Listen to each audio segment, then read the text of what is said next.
بسم اللہ الرحمن الرحیم نحمده ونصلی ونسلم علی رسوله الکریم اما بعد۔ ناظرین، ام المؤمنین حضرت میمونہ رضی اللہ تعالی عنہا کے تذکرے پر ازواج مطہرات رضوان اللہ تعالی علیہن کے فضائل و مناقب کا سلسلہ مکمل ہوا اور وہ سلسلہ اپنے اختتام کو پہنچا۔ اب آپ کے سامنے پیارے آقا سرکار دو عالم صلی اللہ تعالی علیہ وسلم کی ذریت طیبہ اور آپ کی اولاد کے فضائل و مناقب کو بیان کرنے کا سلسلہ شروع ہوتا ہے۔ اللہ کے رسول صلی اللہ تعالی علیہ وسلم کی اولاد کے سلسلے میں اور ان کی تعداد کے بارے میں مختلف اقوال ہیں، لیکن راجح قول یہ ہے کہ اللہ کے رسول صلی اللہ تعالی علیہ وسلم کی اولاد کی تعداد 7 ہے، جن میں 4 بیٹیاں 3 بیٹے۔ ایک بیٹے حضرت ابراہیم، یہ حضرت ماریہ قبطیہ رضی اللہ تعالی عنہا کے بطن سے ہوئے، جو کہ اللہ کے رسول کی باندی تھی۔ باقی حضرت ابراہیم کے علاوہ 6 اولاد، یعنی 2 بیٹے اور 4 بیٹیاں، یہ سب کی سب حضرت خدیجۃ الکبریٰ رضی اللہ تعالی عنہا کے بطن سے ہوئی۔ سب سے پہلے نکاح کے تقریباً 5 سال کے بعد سب سے پہلے آپ کے یہاں ایک بیٹے کی ولادت ہوئی، جن کا نام قاسم رکھا گیا، اور اسی کی بنیاد پر آپ صلی اللہ تعالی علیہ وسلم کی کنیت ابو القاسم ہے۔ اس کے کچھ عرصے کے بعد بڑی صاحبزادی حضرت زینب رضی اللہ تعالی عنہا کی ولادت ہوئی ہے۔ یہ دونوں ولادتیں دور نبوت سے پہلے ہوئی ہیں۔ نبوت کے بعد آپ کے یہاں تیسرے بیٹے پیدا ہوئے، جن کا نام عبداللہ رکھا گیا، اور انہی کو طیب اور طاہر بھی کہا جاتا ہے۔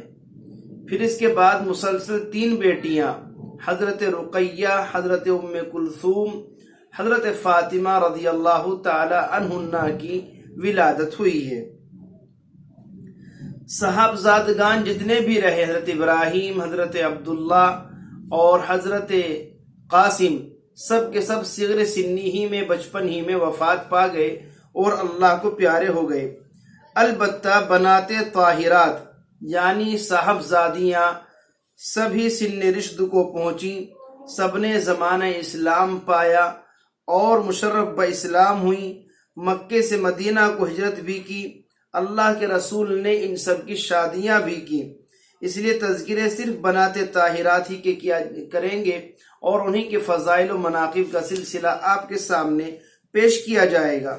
سب سے پہلے سب سے بڑی صاحبزادی حضرت زینب رضی اللہ تعالی عنہا کے فضائل اور ان کی سیرت کو سماعت فرمائیں۔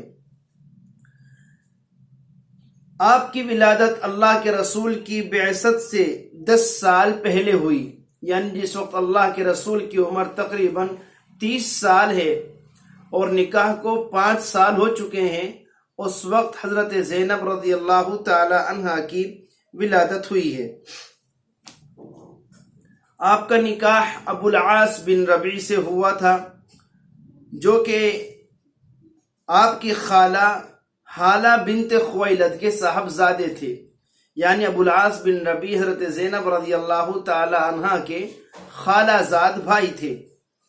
ابو العاص بہت ہی شریف اور سلیم الطبع شخص تھے۔ حضرت زینب اور ابو العاص دونوں کو ایک دوسرے سے غیر معمولی محبت اور تعلق تھا۔ زندگی بھر یہ تعلق برقرار رہا۔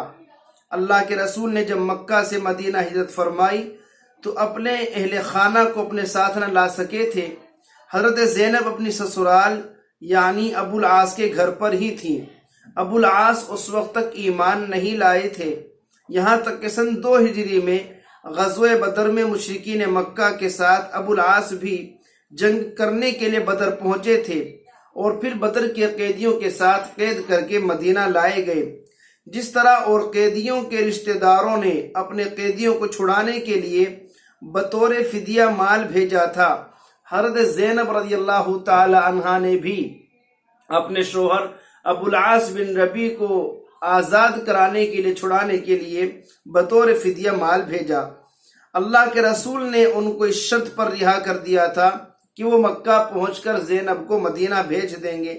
ابو العاص نے مکہ پہنچ کر اپنے بھائی کنانہ کے ساتھ حضرت زینب کو اونٹ پر بٹھا کر مدینہ کے لیے روانہ فرما دیا۔ ابھی مکہ سے نکل کر مقام ذی طواہی تک پہنچے تھے کہ بعد مشرکین مکہ نے آ گھیرا کہ محمد کی بیٹی کو ہم مدینہ نہیں جانے دیں گے۔ انہی میں سے ایک شخص نے حضرت زینب کے نیزہ مارا، جس کی وجہ سے وہ اونٹ سے گر گئیں اور زخمی ہو گئیں۔ ابو العاص کے بھائی کنانہ نے اپنا تیر کمان سنبھالا اور کہا کہ اب اگر کوئی قریب آیا تو اس کی خیر نہیں۔ سب لوگ اپنی جگہ پر ٹھہر گئے، لیکن اس پورے واقعے کی خبر مکے والوں کو پہنچ گئی۔ ابو سفیان جو ابھی تک مسلمان نہ ہوئے تھے اور اہل مکہ کے سرداروں میں شمار ہوتے تھے، چند سر برآوردہ لوگوں کو لے کر کنانہ سے گفتگو کرنے کے لیے آئے اور کہا کہ تمہیں معلوم ہی ہے ابھی ہم لوگ غزوہ بدر میں محمد اور ان کے ساتھیوں کے ساتھ ہاتھوں کتنی تکلیفیں اور رسوائیاں برداشت کر چکے ہیں۔ اگر تم محمد کی بیٹی کو اس طرح علل اعلان لے جاؤ گے، اس میں ہماری مزید رسوائی ہوگی۔ ایسا کرو، جب معاملہ ذرا ٹھنڈا ہو جائے تو رات کی تاریکی میں نکال لے جانا۔ کنانہ نے اس بات کو غنیمت سمجھا اور حضرت زینب دوبارہ ابو العاص کے گھر پہنچا دی گئیں۔ حسب وعدہ چند دنوں کے بعد پھر کنانہ ہی کے ساتھ مدینہ کے لیے روانہ ہو گئیں۔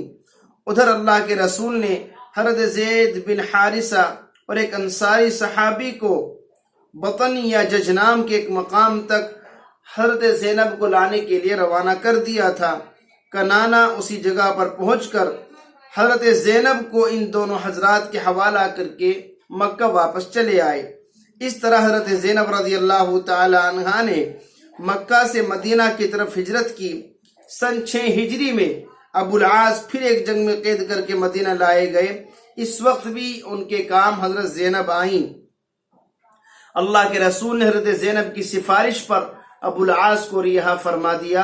ابو العاص مکہ واپس ہوئے، لوگوں کی امانتیں جو ان کے پاس رکھی ہوئی تھیں ان کو واپس کیا اور اسلام لا کر مدینہ طیبہ حاضر ہو گئے۔ حضرت زینب اور ابو العاص کے درمیان کئی سال جدائیگی رہی، لیکن نہ ابو العاص نے اپنی شادی کی اور نہ اللہ کے رسول نے حضرت زینب کا نکاح کہیں اور کیا۔ اب جب کہ ابو العاص مسلمان ہو کر مدینہ آ گئے تو پھر آپ نے حضرت زینب کا نکاح انہی سے کر دیا، کیونکہ اب اسلام کے مطابق نکاح ہوا۔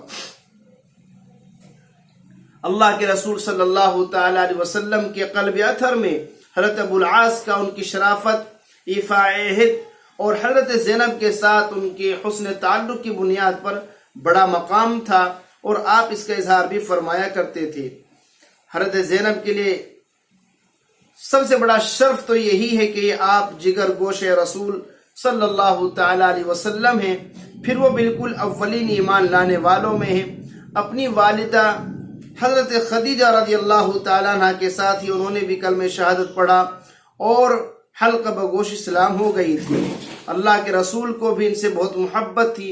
حضرت عائشہ فرماتی ہیں کہ ان کی ہجرت کے وقت جب حضرت زینب کے زخمی ہونے کی اطلاع اللہ کے رسول کو ملی تو آپ نے فرمایا تھا، یہ افضل بناتی اصیبت فیہ، یہ میری بہترین بیٹی ہیں جو میری وجہ سے اس مصیبت میں مبتلا ہوئی ہیں۔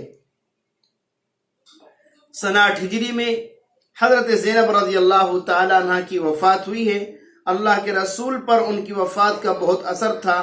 ان کے غسل اور کفن کے سلسلے میں غسل دینے والی عورتوں کو اللہ کے رسول خود ہدایت دے رہے تھے اور کفن کے لیے اپنی استعمال فرمائی ہوئی لنگی عنایت فرمائی تھی۔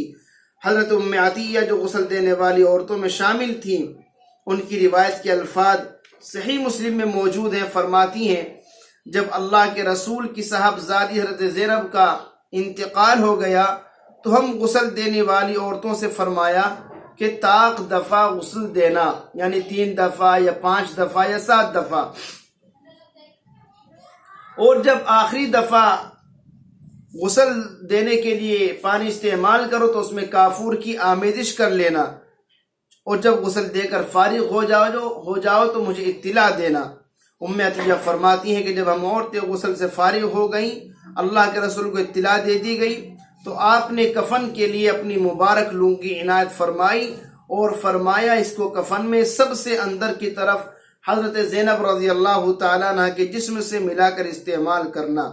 نماز جنازہ اللہ کے رسول نے پڑھائی اور آپ نے اور حضرت ابو العاص نے قبر میں اتارا۔ ہجرت کے وقت جو چوٹ لگی تھی اس کی تکلیف وفات تک باقی رہی، اسی لیے بعض علماء نے لکھا ہے حضرت زینب کو مقام شہادت بھی نصیب ہوا ہے۔ اولاد، حضرت زینب رضی اللہ تعالیٰ عنہ کے ایک صاحبزادے علی نام کے تھے اور ایک صاحبزادی امامہ نامی تھی۔ دونوں بچوں سے اللہ کے رسول کو بہت محبت تھی۔ صحیحین کی روایت کے مطابق کبھی کبھی حالت نماز میں اللہ کے رسول کی یہی نوازی حضرت امامہ آپ کے کندھے پر سوار ہو جایا کرتی تھیں اور آپ کو ان کا یہ عمل ناگوار بھی نہ ہوتا تھا۔ اللہ کے رسول کے یہ نوازی حضرت علی فتح مکہ کے موقع پر اللہ کے رسول کے ساتھ آپ کی اونٹنی پر سوار تھے اور جنگ یرموک میں شہید ہوئے ہیں۔ یہ مختصر سی سیرت ہے اللہ کے رسول کی سب سے پہلی اور سب سے بڑی صاحبزادی حضرت زینب رضی اللہ تعالی عنہا کی۔ آپ کا نکاح ابو العاص بن ربیع سے ہوا تھا۔ اسلام لانے کے بعد دوبارہ نکاح سن 6 ہجری میں ہوا۔ سن 8 ہجری میں آپ کا انتقال ہو گیا۔ اللہ کے رسول نے نماز جنازہ پڑھائی اور آپ نے اور حضرت زینب کے شوہر ابو العاص نے آپ کو قبر میں اتارا۔ 2 بچے تھے، ایک بیٹی امامہ اور ایک بیٹے علی نام کے۔ اللہ تبارک و تعالی ہم سبھی کو صحیح تاریخ جاننے کی توفیق عطا فرمائے۔ آمین۔ وما علینا الا البلاغ المبین۔